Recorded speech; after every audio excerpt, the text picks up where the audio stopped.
네, 여러분 안녕하세요. 윤석열 총장이 드디어 사퇴했습니다. 이제 자연인이 되었네요. 네, 축하드립니다, 여러분. 예, 뭔가 알토니가 빠진 느낌이랄까? 굉장히 가벼워진 느낌이 들죠. 근데 어제 오늘 기분이 너무 좋네요. 저는 윤석열이 절대로 사퇴 안 할 거라고 봤어요. 왜냐, 이 사람의 성격을 보면 너무 쪼잔하거든. 쫀쫀하고.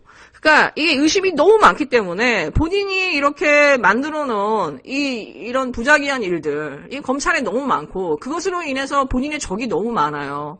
그리고 본인이 챙겨야 될 이 후배 검사들이 너무 많아. 그리고 걔네들을 제대로 챙기지 않으면 언제 자기가 칼을 맞을지 몰라. 그런 상황에서 이 사람이 나올 수 있을까?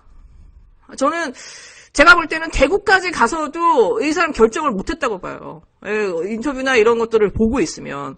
근데 제가 볼 때는 그 대구에 가서부터 그날 아침까지 뭔가 윤석열의 모든 불안, 공포, 이것을 전부 상쇄시킬 만한 확실한 오퍼가 정확하게 들어왔다.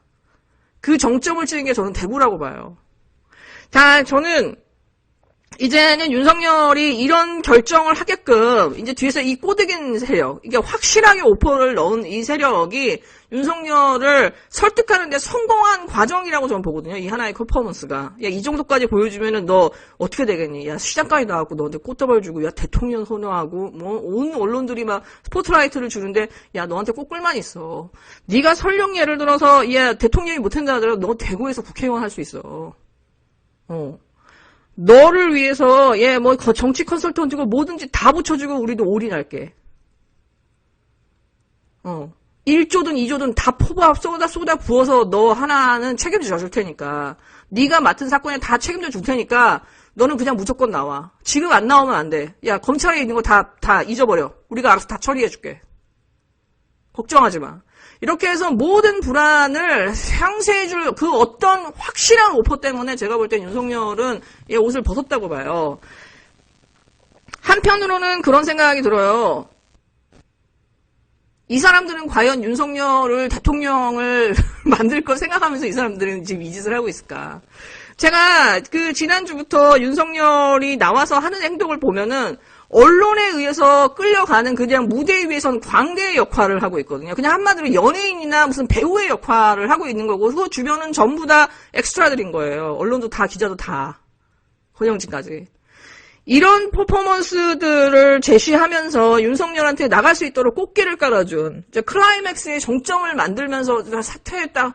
예, 저는 이제 검찰에서 할 건 이게 제일 마지막인 것 같습니다. 그래서 가는 이 과정까지를 이렇게 만들어주는 이 기획자들은 과연 윤석열을 대권으로 보내는 거를 원할까? 그들이 윤석열이 대통령이 되는 거 원할까? 저는 아닐 거라고 봐요. 전 윤석열은 그들의 이미 이제 광대가 된 거다.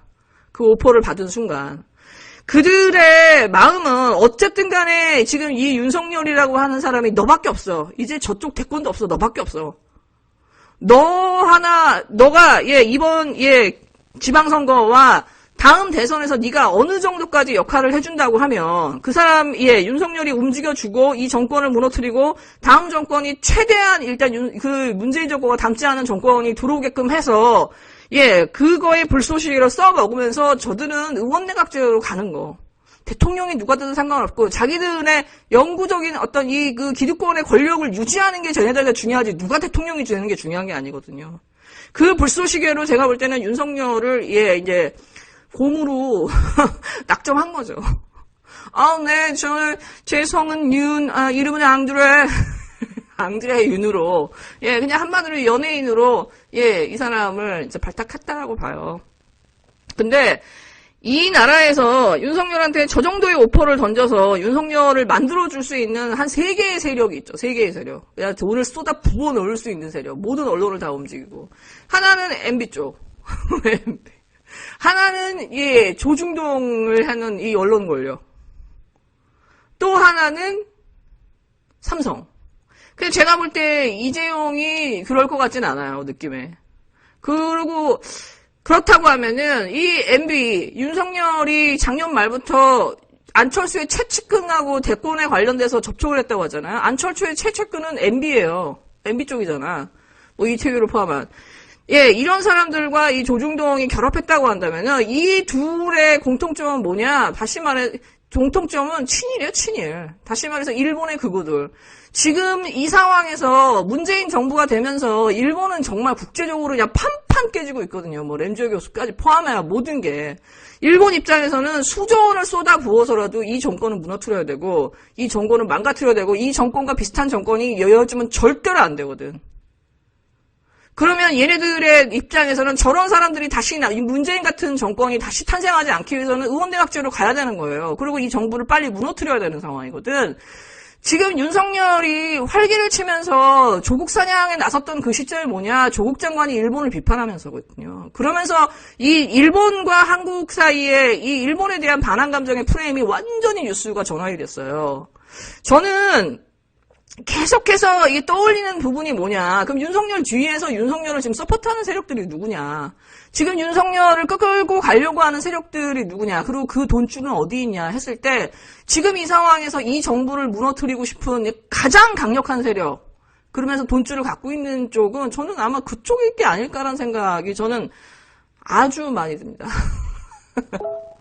예, 근데요, 윤석열은 이제 그 오퍼를 던져서 윤석열이 어떻게 보면 속아서 나온 거잖아요. 잘한 거야. 저는 고맙다고 생각이 들어요.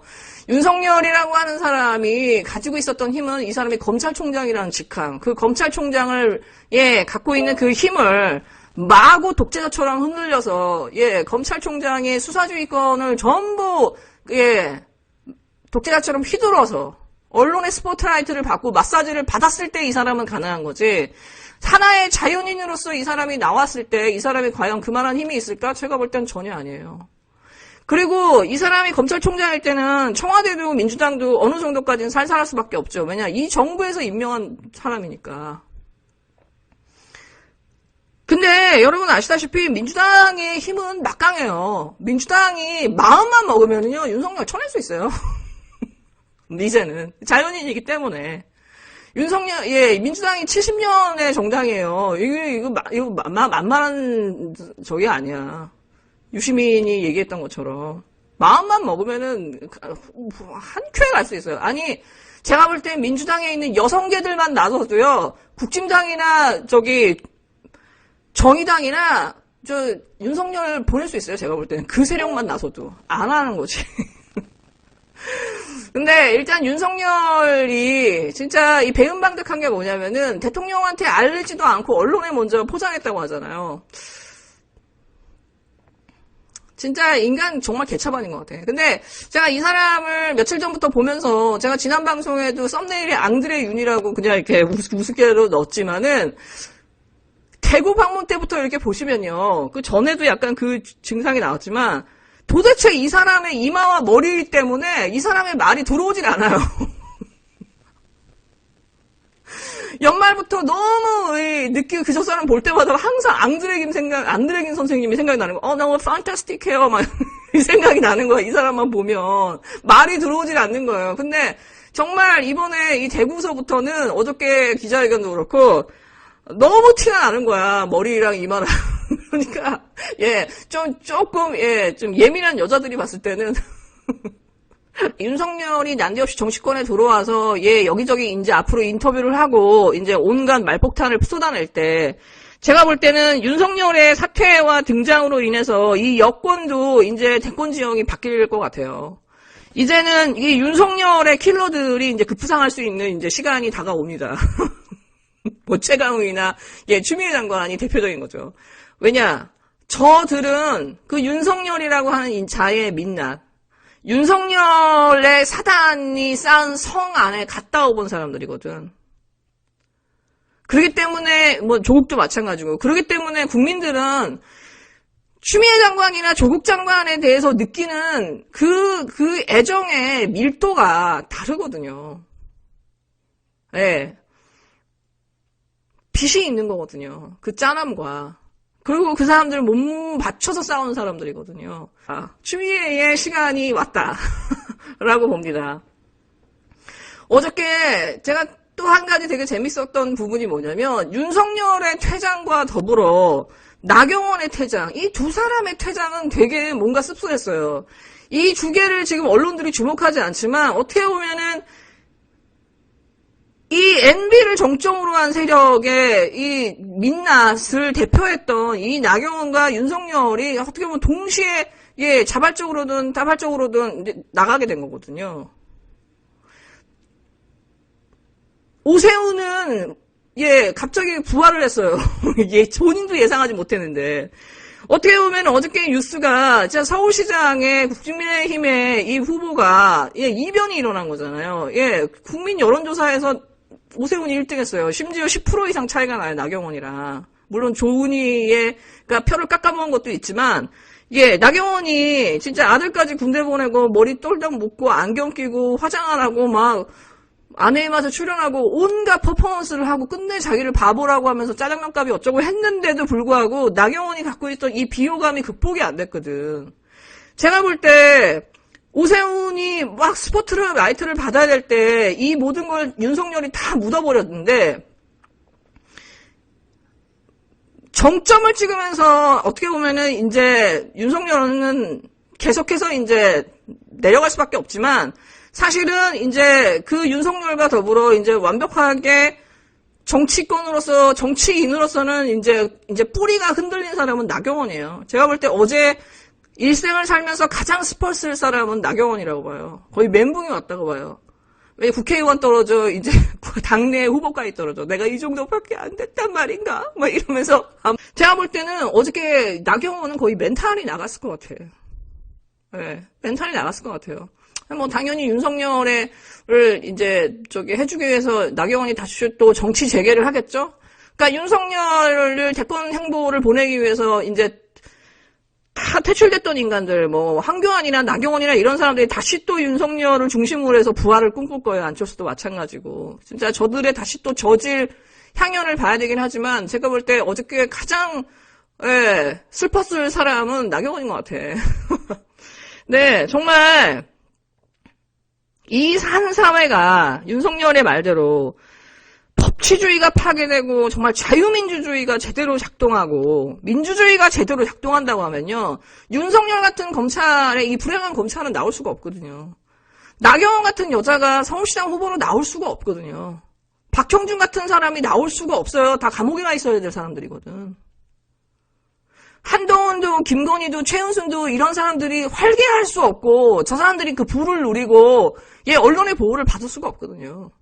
그리고 이것의 파괴에 일조한 사람은 윤석열 같은 정치검찰들이거든요. 언론이고. 이 사람의 예, 퇴장으로 인해서 나경원의 퇴장으로 인해서 되게 묘한데 둘의 퇴장은 이 두 인간의 이 MB로 상징되는 이 부패의 이 특수부 검사 그의 비호를 받는 나경원 같은 사람들의 퇴장으로 인해서 어제 우리의 대한민국의 어떤 물결은 또 한 번 출렁이고 또 한 번 또 어떤 면에서는 옳은 방향으로 가고 있다. 예, 저는 어제 오늘 기분이 좋습니다. 네, 여러분 즐거운 하루 되세요.